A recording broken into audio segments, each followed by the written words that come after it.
Oi pessoal, tudo bem? Eu sou a doutora Elda Falcão, odontopediatra, e esse é o nosso primeiro podcast.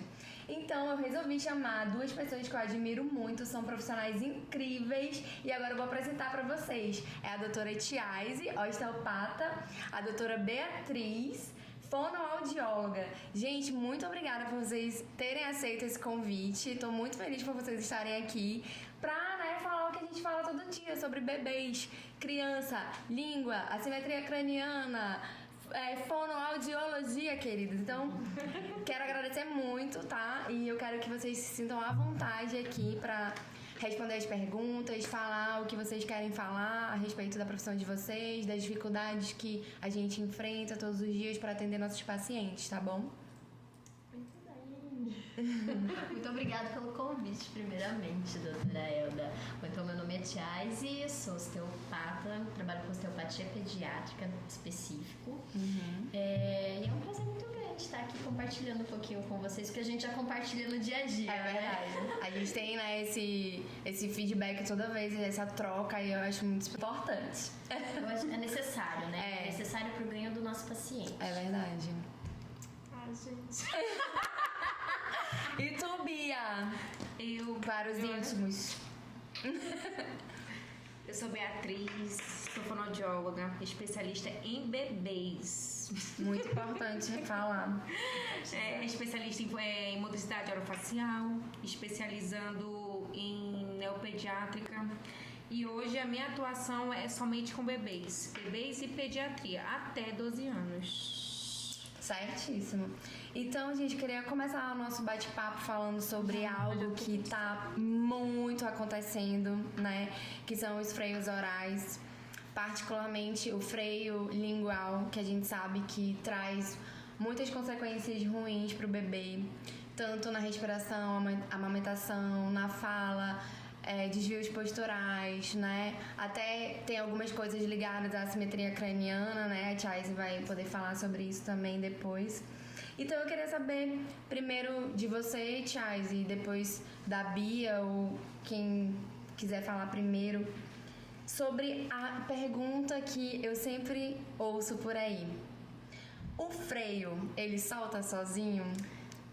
Não. Por favor, gente, não solta sozinho. A gente teve que responder essa junto sem combinar. Gente, o freio lingual, ele é nada menos o anteriorizado, né? Que é aquele que o menino chora, fala, a gente consegue ver, observar, né? Consegue ver. Aquilo lá não passa de uma membrana. Membrana não é músculo. O que estica é músculo. Membrana, ela não estica. Tá bom? O que vai fazer essa membrana soltar é quando faz a remoção. Que daí o odontopediatra que vai divulsionar e vai ver o que realmente precisa ser retirado naquela cirurgia. E daí o que a gente vê aqui, ó, por fora, não é o que a gente nem imagina o que tem por dentro. Verdade. Tá bom? Então, por isso... relação anatômica, né? Isso. Então, por isso que o piquezinho não resolve, gente. Tome muito cuidado com o piquezinho, tá bom? E muito cuidado quando algum especialista que não seja odontopediatra peça a solicitação de vocês para que faça o piquezinho. Não deixem, leve realmente no especialista. E nada mais, nada menos é o odontopediatra que faz todo esse processo. Certíssimo. Então ele não solta sozinho, gente, e ele não estica também, como a gente ouve muito também, com o tempo, né? Com o tempo, bora esperar ele fazer 1 ano de idade, bora esperar 2 anos pra ele começar a falar, né? Talvez estique até lá, isso não vai acontecer. Muito pelo contrário, com o tempo a gente só vê as repercussões, na maioria das vezes, ou em todas as vezes, negativas. É verdade. É verdade. Principalmente, lógico, né, que tem o seu score dentro do teste da linguinha, né? Se vai atrapalhar ou não na amamentação, mas também a gente tem que sempre estar ligado quando vai entrar na introdução alimentar, a fala, respiração, sono. né? E muitas das vezes até o beijo. Já Prejudica pensou? até o beijo. Uma língua presa no nível de ponta de língua, ápice de língua, né? Que é a ponta da língua. Como é que vai fazer? Pode até compensar movimentos, mas Sim. não é algo, né? É algo, não vai ser algo natural, prazeroso. O corpo É é verdade. extremamente inteligente, então ele vai dar um jeito de compensar para conseguir fazer o mínimo necessário do movimento que ele tem que desenvolver. Isso. Né? Só que a que custo que ele vai chegar a isso? Exatamente. Né? O que vai aparecer aí no meio desse caminho? Isso. No caso da amamentação, o custo da mãe. A mãe sono. machucada, né? A mãe machucada. Geralmente a gente encontra a mãe com olheiras, bebês mamando tipo 2 horas, com uma pausa de 30 minutos. Mas aqueles 30 minutos o bebê tá aqui, ó. E a mãe tá assim. Aí deu aquele. Acho que eles despertam, né? Porque realmente reloginho, os né? 30 minutos que eles ficaram ali adormecidos foi porque eles cansaram. Compensou toda aquela musculatura e cansa, É verdade. né? Fadigou. É verdade mesmo. E a gente vê também muita relação, né? Eu queria falar, queria perguntar de ti, Chaise, a relação entre o famoso torcicolo congênito, né? E esse freio lingual alterado. Tu pode falar um pouco pra gente sobre isso? A relação é basicamente anatômica, né? Porque quando a gente fala de língua, a Bia vai poder falar isso até com mais propriedade do que eu. A gente pensa ali naquela musculatura que está dentro da boca, fazendo os movimentos de lateralidade, de elevação, que é necessário para sugar. Só que a gente não pensa que essa língua tem a musculatura intrínseca e extrínseca de deglutição. Essa musculatura ela vai ter as fáscias, né? É um músculo que vai se inserir lá na base do crânio. Lá da base do crânio ele vai descer, essa correlação vai vir aqui no ossinho ióide, descer, que a gente tem aqui no meiozinho da garganta. Então ele vai vir aqui, ele vai descer em todo o tendão central, vai se acoplar lá no diafragma. Então pensa na repercussão que um músculo que ali não está fazendo seu movimento de uma forma correta, que está gerando uma tensão, que pode fixar algumas estruturas, o que ele vai estar repercutindo. Então é essa correlação anatômica que a gente vê os bebês que chegam para nós com torcicolo, que muitas vezes a gente identifica, olha, né, vê aquele aspecto da língua disfuncional, encaminha para fonoavaliar, muitas vezes é necessário Tem a ver, né? E as assimetrias cranianas também, né? Tem a mesma correlação, a gente vai pensando da mesma forma, né? Vai tendo esse mesmo olhar. Porque geralmente um bebê que chega pra gente com torcicolo, a gente olha, já tem uma assimetria, tá? Porque é compensatório. Talvez a língua possa não ser a causa. Esse bebê ele pode vir com uma assimetria craniana lá do mitral, no útero e tudo mais. Só que ela pode ser um agravante muito importante. Tem bebês que a gente pega e começa o tratamento de uma assimetria craniana, de um torcicolo, e chega ali num ponto que parece que ele não evolui, que estagna, sabe, o tratamento. A gente fez 2, 3, 4 sessões, ele estava evoluindo muito bem, aí de repente teve um pico de crescimento e pluft. Parece que volta, né? Às vezes não chega nem a voltar, mas estagna. Aí a gente vai olhar, a lateralidade da língua não tá legal, a língua não tá fazendo. Ele tá dando aqueles, né? Ele tá dando os sinais de disfunção oral. Aí a gente olha, levanta aquela língua, tá aquele freio lá gritando, né? A gente pede socorro pra fora. Pelo amor de Deus! E Bia, a musculatura fica muito flácida, né? Flácida. E assim como também acontece, tipo, de ter aquele freno lá, aquele submucosão, que a gente fala, meu Deus, e agora? Vamos ajustar, faz isso, faz aquilo, faz a fono. E no fim, você olha e fala, precisamos entrar com osteopatia. Sim, é tudo ligado, né? Isso, porque se eu mexi, deu uma resposta positiva e a osteopatia vem e dá uma outra resposta positiva e passa de 72 horas, a mãe fala, não, Beatriz, tá tudo bem, tá tudo legal. E daí a gente vai acompanhando, passa tipo assim 7 dias. Ai, opa. E ele consegue manter. E tá mantendo, não tá compensando, tá tudo ok? Então, vida que segue. Nesses casos, a gente vai pensar assim, bem na filosofia raiz da osteopatia. Estrutura governa função. Isso. E a função determina a qualidade da estrutura. Então não tem como separar. Não dá separado. Né? Então é por isso que, principalmente nesses casos que existe lá o freio, né? Seja a forma que ele se apresenta, aqueles mais anteriorizados ou os submucosos posteriores, a gente precisa desse trabalho em conjunto. Sim. Porque é que nem eu falei, a gente está ali trabalhando todos aqueles sistemas corporais que tem essa relação, mas a partir do momento que é para reabilitar aquela musculatura oral, não é da nossa ossada. Sim. Eu não vou lá fazer o exercício de cavidade oral, né? Isso daí quem faz é a fono, então a gente precisa unir os dois, porque eu posso ter deixado tudo redondinho, mas se aquela musculatura fraca, flácida, tá ali trabalhando de um jeito ainda errado, eu preciso que alguém entre para fazer essa reabilitação, para conseguir manter a estrutura e os tecidos que a gente liberou, que a gente deixou organizado para o corpo funcionar e ficar nesse processo de autocura. É por isso que não é só a cirurgia não é algo milagroso, né? Isso é o primeiro. É o primeiro passo, é a primeira fatia do bolo. Então, às vezes, eu vejo muito isso. Às vezes eu falo, olha, precisa ir pra fono.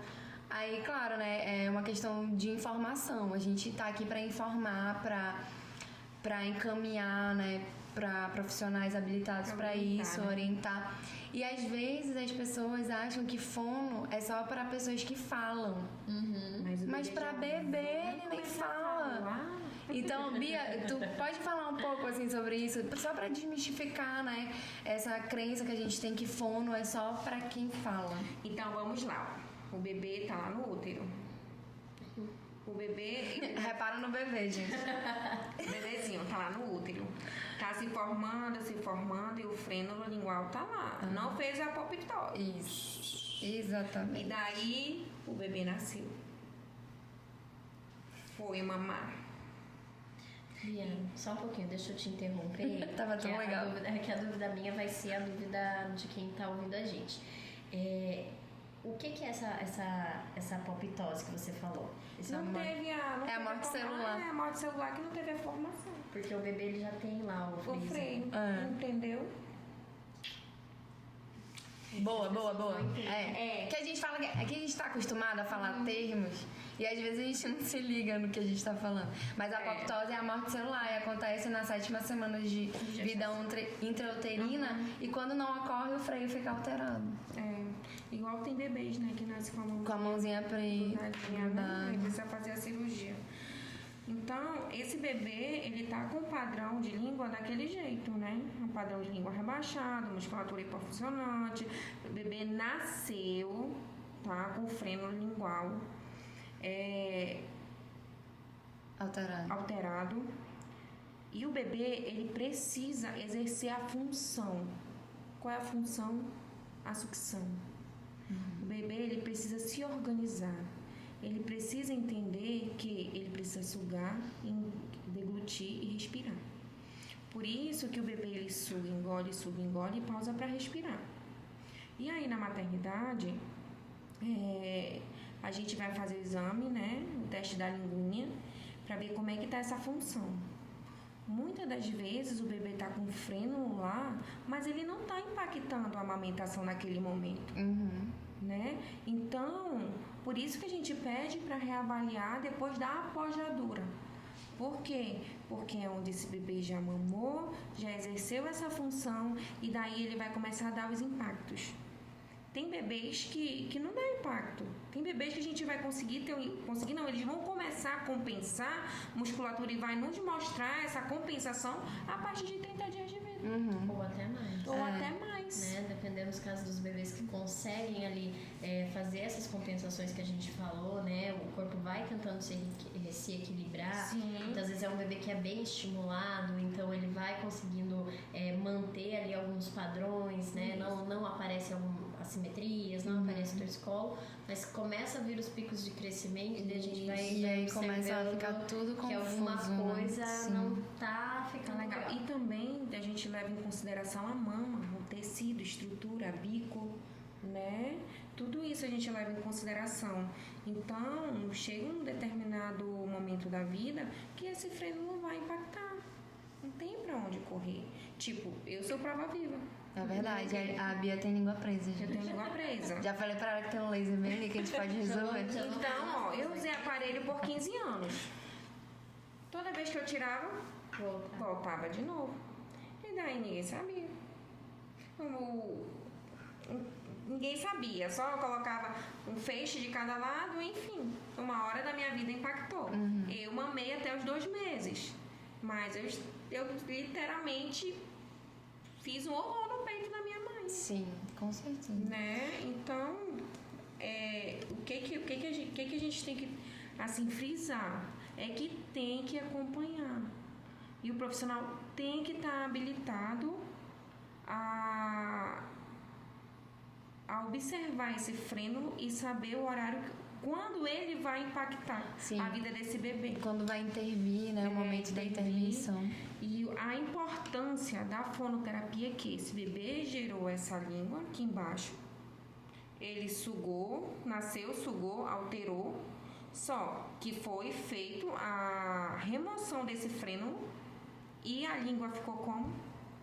Sem saber o que vai fazer. Ficou assim, a língua ela não sabe. Isso. A função está alterada. Então a gente vai organizar essa função para que esse bebê comece a mamar e a entender que ele tem que sugar e sugar coordenado. Com qualidade, né? Isso, com qualidade tanto para o bebê como para a mãe. Então o fonoaudiólogo ele vai ajustar essa função e vai trabalhar.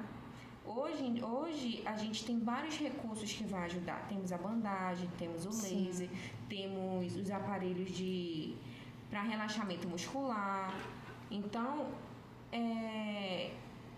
tem necessidade, sim, que após a frenolectomia precisa de fonoterapia para ajustar essa função. E cada bebê a fonoaudióloga, né? O fonoaudiólogo que vai dizer quanto tempo de terapia que o bebê precisa. Sim. Porque cada bebê é um bebê, né? Não tem uma receita de bolo. São 3 sessões. São 10 sessões. Então, isso fica a critério do... A critério não, na verdade... Do olhar clínico. Isso, do olhar clínico do fonoaudiólogo. Então, não tem como eu, odontopediatra, chegar e falar assim, vai lá no fono fazer 4 sessões, 5 sessões. Não tem como eu falar isso. Então, cada um, né, no seu quadrado, como a gente sempre comenta, né? É equipe multidisciplinar por causa disso, porque cada um vai exercer seu papel na área de atuação que estudou, se profissionalizou naquilo, se especializou, né? E às vezes também eu vejo sempre a língua dos pais, né? E a maioria, né, tá alterada. E aí alguns falam assim, mas eu não tive problema nenhum. Mas ronca, tem a apneia do sono, tem torcicolo recorrente, né? Tem a plágio, e às vezes fala... Tem o ceceio, né? Fala tem, mas nunca aconteceu nada comigo. Então, esse ceceio aí de falar tem é uma característica de, né, quem tá muito impactado negativamente com o freio lingual. Então a gente precisa ter esse olhar, né, diferenciado para que a gente possa acompanhar esses bebês e que eles não sofram, assim como os pais sofreram e nem sabem, né? E sofrem até hoje. Isso. E como a gente agora, nós, né, somos completamente protetoras do aleitamento materno, então a gente incentiva o aleitamento materno. É claro que as mães, elas que vão decidir se elas vão amamentar ou não, mas o nosso papel é dizer que o aleitamento materno ele é completamente seguro e saudável, né, para os bebês. Então a gente protege o aleitamento materno, mas como vai ter o aleitamento materno, né, do bebê sugar no seio da mãe com esse freio alterado? Não vai ser algo prazeroso. Além de proteger, né, Elda, a gente tá aqui para dizer que esse aleitamento pode acontecer de uma forma prazerosa. Sim, prazerosa com pra certeza. mãe e pro bebê. Eu digo isso como mãe, eu amamento até hoje. Olha, o Vicente tem 2 e 10, né? 2 e 10, lei da mão. E assim, eu sempre, né, o relato de mãe, eu sempre escutei isso da minha mãe, que não me amamentou, que amamentar era padecer no paraíso. E eu escutei isso de outras pessoas, de primas, de amigas, porque sempre vai rachar, vai sangrar. Eu vi o aleitamento da minha irmã acontecendo, porque a gente tem ela é bem mais nova do que eu. E eu via ela mamando com sangue no canto da boca. Gente. Sabe? Então eu sempre tive essa visão, né? Né? Até chegar a minha vez. Passa, e é a visão que todo mundo tem. Quantas vezes de eu chegar na casa de uma mãe pra tratar, que eu fui chamada lá pra ver um caso de uma disquesia, de uma cólica, de um refluxo, e ver uma mama sangrando. E falar assim pra ela, olha, agora eu preciso colocar ele pra sugar, pra trabalhar lá o que a gente tá vendo, né, no bebê. E ela se torcer, se olhar, imaginar, né? Mama. Sim. E a gente, mas como é que tá? Eu vivi isso. Né? A Bia viveu isso. Mas como é que tá isso aí? Sim. Né? E não precisa.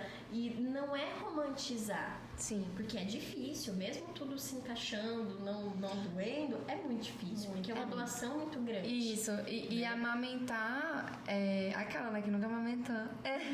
Mas eu sei que amamentar é um aprendizado, né?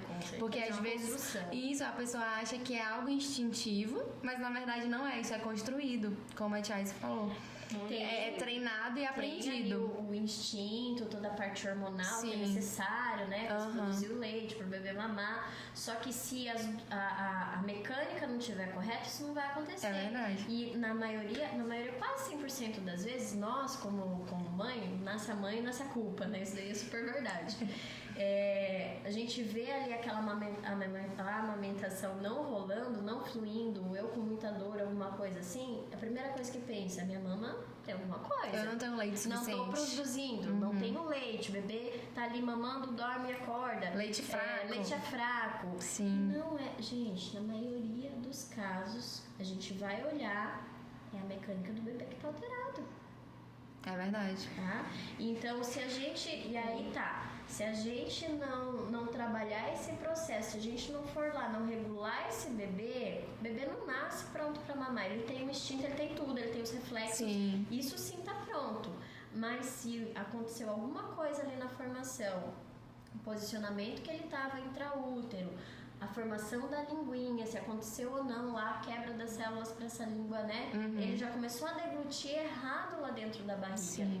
Né? Ele já começou, ele já fez ele uma aprendeu adaptação, errado já, né? Ele já aprendeu lá nesse processo natural uma coisa que não tá legal, que tá gerando já lá dentro tensões e assimetrias. Se a gente aqui fora não trabalhar isso, aí sim vai virar o padecendo paraíso. É verdade. Por isso a necessidade da habilitação dessa função, né, do Sim. bebê. Então, assim, eu quero deixar um recado para vocês mães, porque eu tô deixando como mãe, não como fonoaudióloga. Mas meu bebê, ele nasceu com língua presa, eu identifiquei quando o obstetra passou pro pediatra, na sala de parto. E eu disse, meu Deus, o Benício nasceu com língua presa. Tudo bem. Só fiz falar assim pro meu esposo, né? Aí ele já se tocou o que era. Quando ele foi pra sala na observação, que ele foi no meu peito, parecia um gatinho, com aquela língua áspera. Sim. Assim, depois que eu saí, como eu tive alta precoce por conta da pandemia, e quando ele foi no meu peito, parecia que meu peito tava passando um asfalto. Gente, vocês não estão entendendo. Fez a frenotomia, o Benício nasceu com desvio mandibular, o Benício nasceu com certeza com a simetria craniana, porque a Chais ainda vai avaliar. Com certeza. E aí, pra vocês terem noção, ó, a estrutura foi mexida. Sim, exatamente. A estrutura foi mexida. Então, no que mexeu, não organizou porque não fez fonoterapia. Só que não fez fonoterapia e ele já tinha aquela alteração óssea. Ou seja, o Benício sempre mamou e sempre eu pedia, pelo amor de Deus, que ele parasse de mamar. Porque foi algo, a esse custo, né? Isso foi algo assim que eu levei a minha amamentação mesmo, porque eu queria muito amamentar. Mas eu sabia que tinha algo de errado, mas eu não sabia identificar. E o Benício sempre teve preferência por mama. Olha, todos os sinais, né? Entendeu? Então foi quando chegou os osteopatas, assim, aí a gente começa a estudar mais. Aí faz um curso, onde tem o curso que ele volta pelo menos o início da osteopatia, o que a gente precisa saber como fonoaudiólogo para indicar. Exatamente. Porque eu tenho certeza, eu, Beatriz, que se tivesse um osteopata naquele momento para mim, ele teria, né? tinha levado a minha amamentação talvez até hoje. Sim, entendeu? Até hoje. Então, o que eu deixo de alerta para os pais que foi identificado algo, tipo algum freno, tem que ir na osteopatia. Tem. Não adianta, nem que seja uma sessão, nem que seja uma avaliação. É isso, pra ver tudo, né, direitinho. É verdade, eu sempre indico também pra que vá, isso. porque é tão benéfico. Mas até muita gente pergunta, mas o que é? O que eu mais recebo, né, os pacientes. O que é osteopatia, doutora Jais? Alguém me indicou, mas aí eu sempre pergunto, você conhece osteopatia? Não. Não sei nem o que é, né? Então, a osteopatia, falando na clínica, é uma filosofia de tratamento. É uma filosofia mesmo. A gente trabalha em cima de alguns eixos para olhar esse paciente como um todo. Sim. Tá? A gente sempre vai olhar todos os sistemas. Quando eu falo de sistemas, são todos os tecidos. Não só porque fala osteopatia, lembra de osso, Sim. não é só estrutura, tá? Então a gente vai trabalhar sim toda a parte musculoesquelética, mas a gente também vai olhar as correlações viscerais, Sim. cranianas, posturais. Então é tudo que está fora, o que na verdade a gente fala o que acontece uma quebra de homeostase, o que não está funcionando, o porquê que não está funcionando, onde está os bloqueios que não deixa aquele tecido funcionar da forma correta. Por que tá desequilibrado, Por né? que está desequilibrado? Né? Porque segundo essa filosofia, o nosso corpo ele tem a capacidade da autocura. Sim. Tanto que o Steele, que é o criador da osteopatia, ele fala que nós, profissionais da saúde, não estamos aqui para buscar a doença, nós estamos para buscar a saúde. Sim. Né? Para dar caminho para o nosso corpo funcionar de uma forma correta. Então é isso que a osteopatia faz. A gente vai olhar todos os tecidos, né, através do toque, né? A gente tem as técnicas, as auscultas, a sensibilidade para trabalhar isso, para entender onde é que está o desbloqueio.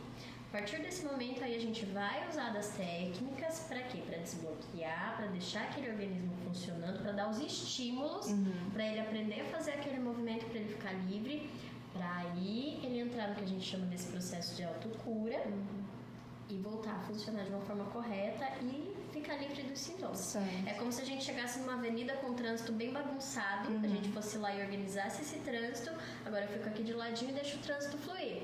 Né? Quando o trânsito está fluindo, muitas vezes eu preciso de alguém para continuar sinalizando. Sim. É por aqui. Precisa de um amarelinho. Isso. E mesmo tendo o amarelinho ali sinalizando, ainda dá treta, né? O carro ainda não entendeu e desvia. Pode estar olhando no celular, né? Pode estar olhando no celular, a gente volta lá e fala, opa, para aí, é por aqui. É verdade. Aí, legal. Então, é isso. Tá? E especificamente tem a parte pediátrica. Sim. Né? Então, que não é diferente, né? Como aquele a gente estava conversando antes, que você não leva seu filho num clínico geral. Exatamente. Você leva seu filho no pediatra. Então, por que você vai levar ele no fono ou no osteopata ou num dentista de adulto? Exatamente. Não, você tem que levar nesse profissional pediatra. A osteopatia trabalha basicamente, a nossa base é a anatomia. Sim. Tá? E o bebê, a criança, não é um adulto pequenininho. Isso, eu sempre falo isso. Olha, tu colou de mim. Foi a energia. E ele nasceu para terminar de se desenvolver aqui fora. E a gente tá falando de todos os tecidos, de todas as estruturas, né? Isso. E aí, se eu não souber trabalhar com esse bebê, não souber ver a anatomia dele, a fisiologia, a topografia que é onde a gente vai palpar, é totalmente diferente. As próprias técnicas. Eu não vou nunca, jamais usar num bebê, numa criança de 1 aninho, de 2 aninhos, uma técnica que a gente chama de AVBA, um thrust, que é aquelas as que cavitam, né, os estralinhos. Sim. A gente Não nunca tem, vai fazer tem isso, condição. né? A gente jamais vai fazer isso. Então, é muito específico, é muito diferente, tanto a avaliação quanto a forma de tratamento. É Legal. muito diferente. Então, dito isso, a gente pode concluir que a simetria craniana não volta sozinha, não corrige sozinha. Que é o que a gente escuta muito também, né? Que não, deixa aí, que daqui a pouco quando ele se desenvolver, vai ficar pior ainda. É a mesma situação da língua, porque se esse bebê ele veio com uma simetria do intraútero, né, ele já tem toda uma estrutura ali adaptada, né? Vamos pensar em um osso. É um osso que precisa fazer um movimento de subir, descer, ir pra frente e ir pra trás. Mas ele se formou encostado numa parede, lá na parede do útero. Então ele só conseguia subir e descer. E vir pra trás com uma restrição. Aí esse osso, ele em volta tem ligamento, tem músculo, tem fáscia, que depende do movimento, que depende desse movimento acontecendo fisiologicamente. Só que ele não ia pra frente. Então o que aconteceu? Essa musculatura que estava aqui, que ia ajudar ele pra frente, ela falou, opa, não preciso trabalhar, vou poupar minha energia, vou ficar aqui quietinha. É feriado no corpo humano. Mas aí o que aconteceu? O resto que tá pra trás, que vai fazer o movimento, agora a gente vai ter que trabalhar dobrado. E ele já nasceu condicionado a isso. Aí compensa tudo. Aí compensa o resto. Compensa pro mal, né? Infelizmente. Então a gente pode falar que a simetria craniana não corrige sozinha. Freio lingual ou labial não salta sozinho, não estica, a não ser que o seu filho caia de boca no chão e lacere, como foi o Vicente. O Vicente, filho dela, fez a franectomia nele mesmo. Não, foi Foi labial. Coitado, gente. Tadinho do bicho. Então, assim, gente, só pra dar um resumão, a amamentação não precisa ser dolorosa. Às vezes a gente ouve por aí, né? Ah, mas é normal. Na verdade, normal não é. Pode ser comum acontecer a dor, acontecer a fissura, acontecer, né, da mãe estar lá estressada aí com aquela pressão de colocar logo a mamadeira, põe logo a mamadeira, põe. Fácil, né? É muito mais fácil. Bico zero. Põe uma ortodôntica. Aí eu fico pensando, até semanticamente falando, tá completamente errado esse termo, né? Ortodôntica, a criança não tem nem, o bebê não tem nem dente. Vai fazer o que ali? Entendeu? Então, a chupeta, né? Tem essa, eu quero dormir, põe a chupeta, sabe? Então, assim, eu procuro sempre falar dos danos e aí a escolha é sua. Até porque depois da frenotomia a gente tem as contraindicações. Isso. Que são mamadeira, chupeta, Bicos né, artificiais. todos os bicos artificiais. Por isso que é importante a mãe, né, entrar sempre em consenso com a fono para alinharem o que vai fazer depois da, Isso. né? Porque o frênulo ele não volta. Ele faz o quê? É verdade. Cria fibrose, né? Então, se criar fibrose, Deus o livre. O frênulo ele não volta, como falo, ele não volta, ele não tem essa ação de volta. A gente vai colocar. O que acontece são procedimentos que não foram bem executados. Quando executados não bem. Fez a fonoterapia. Isso. Ou então Fez o colocou. acompanhamento Não. Ou então Não colocou fez. chupeta, mamadeira, deu aderência da ferida cirúrgica e é da fibrose mesmo, né? Só pra dar um exemplo pra vocês, é igual na pele, quando a gente se corta e dá o queloide, né? Vamos botar num exemplo bem natural, prático. né? Aí dá aquela cicatrização exacerbada, a fibrose é isso, só que lá na língua. E aí realmente vai impactar de novo. Então não adianta fazer cirurgia e não ter o acompanhamento fonoaudiólogo, nem o acompanhamento com osteopata e só contar com a sorte. Não vai adiantar. Por isso que muitas vezes, já aconteceu muito com isso, de eu pegar um bebezinho e a mãe falou, mas ele fez o procedimento. Sim. Mas pra mim, falando até mesmo de mães que não, algumas vezes não amamentaram, falou, eu não consegui levar, e aí na época eu fiz o procedimento, só que não adiantou, não resolveu. Eu fiz às vezes já chega até falando, eu fiz o piquezinho e não resolveu de nada. O pique realmente não vai resolver. Pode resolver para algumas situações, né? Mas em alguma parte da vida vai interferir, não tem pra onde. Vai. E a gente, tipo assim, eu e a Thiago, nós somos prova vivas porque a gente trabalha muito em comum, né? E a gente troca muitas figurinhas e a gente, às vezes, chega no final e fala, meu Deus do céu. Não, e eu achei engraçado que a Bia falou bem assim, freio não volta, faz o quê? Aí eu fiquei, mas ele não volta, não faz nada. E eu fiquei pensando, Meu Deus, por aí que é ela tá, recidiva, né? Aí eu, tá, tu tá falando do que é ruim, né? Aí eu... Aquela. Ai, gente, olha, eu gostei muito do nosso papo, adorei. Eu espero que essa nossa conversa descontraída tenha ajudado vocês a tirarem as dúvidas, né?